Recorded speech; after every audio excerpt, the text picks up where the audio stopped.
Ever wonder how to make a simple pear into a wonderful restaurant quality dessert?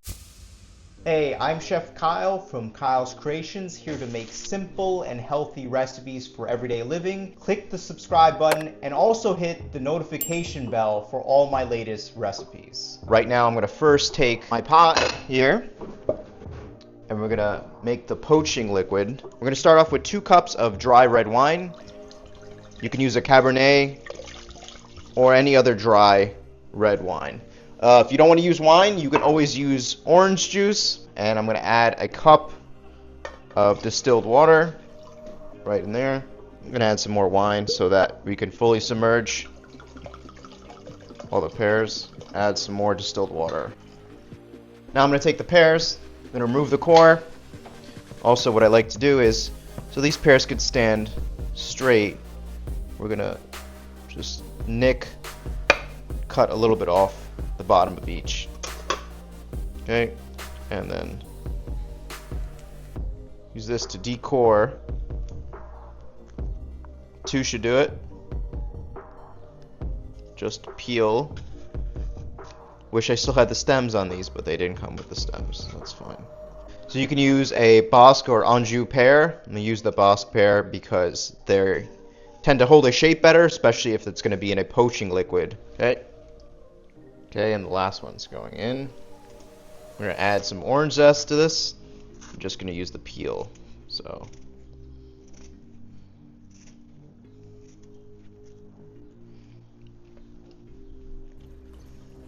that's good.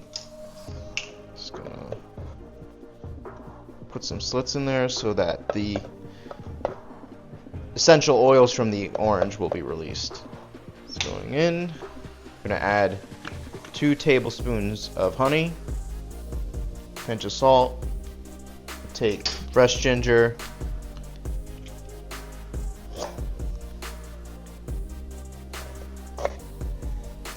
take 2 slices of that, throw that in there, and of course I'm going to add my spices. So 1 cinnamon stick, 2 star anise, about 6 to 8 allspice, and 2 cloves going right in there.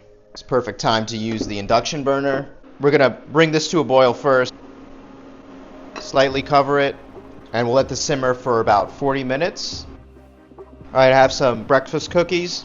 In a restaurant, sometimes we'll use maltodextrin and make a crumble, or you can make a crumble using flour, sugar, salt, and butter. To make this easier so we're not making another recipe, I'm just going to take this and just going to crush it with the back of my knife. I'm going to have some larger pieces in there as well. And then just pour that in, and that'll be a topping. To add some crunch, I'm going to shut this off. You can tell right here, the knife goes right through. This is finished. So this can keep in the fridge for 5 days.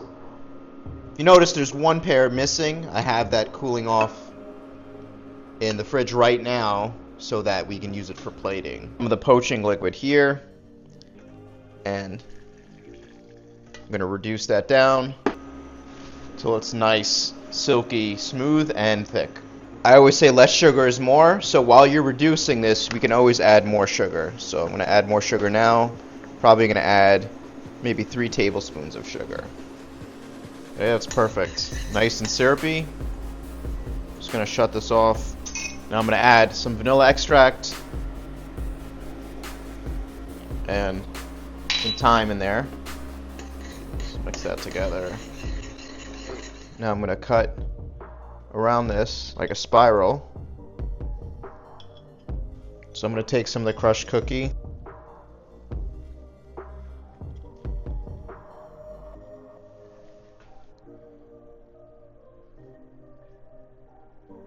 Okay, I'm going to take some ice cream. There you go.